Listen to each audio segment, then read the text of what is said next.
Rahul, you've seen what the CEO Outlook says. There are 6 themes which are critical for CEOs. From your perspective, uh, what are the changes that Indian industry, especially in your sector, the education and skilling sector, what are the key challenges and the opportunities that you see coming up? And I'll talk about the sector as a whole rather than just perspective of our company. I think the big changes that are happening is that the world is becoming borderless and technology is flowing freely in every direction. People's skill is also flowing freely in every direction. And for India and for Indian companies, that starts making the whole skill topic far more important than it ever was before. Two reasons. One is in the Indian marketplace, the competitive differentiation between two companies in any sector is largely dependent on the skill base of the company. They all have access to similar technologies, they all have access to similar levels of funding, they all have access to the same customers and therefore the ability to understand the customer. What makes the difference is the ability of the workforce of the company to capitalize on that and differentiate. The second, Indian companies are now going global and they have to compete in the global marketplace. And to be able to do so, the skill levels of every role holder across the company, from the CEO down to the lowest level role performer, has to benchmark to global standards. Otherwise, the competitive element cannot rely and rest only on cost advantage as the basis of competition.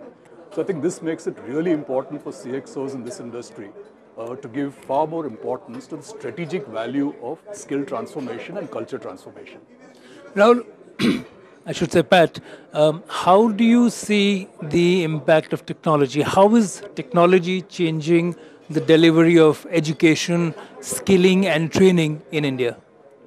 A very good question. The first thing I would say is that technology is in the very early phase of disrupting the education and training sector. When I talk about education, K-12, formal education, and higher education, formal education, but also the corporate training and the non-regulated sector. So we really don't know how things are going to pan out in this industry. What we do know is there is going to be immense transformation.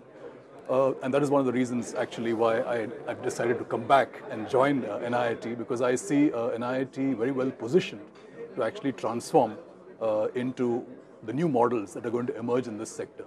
The first important element is everything has to shift away from input-based models in the training and education sector to outcome-based models.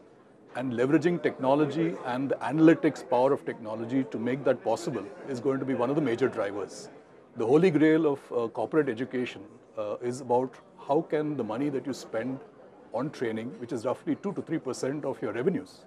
It's not a small number at all. It's what it was in IT when the IT outsourcing revolution started.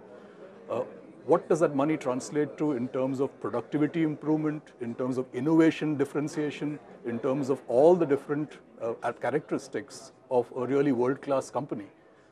That's something that CXOs are going to have to start to grapple with a lot more.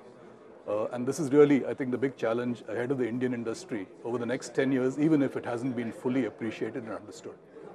Pat, thank you very much. Thank you.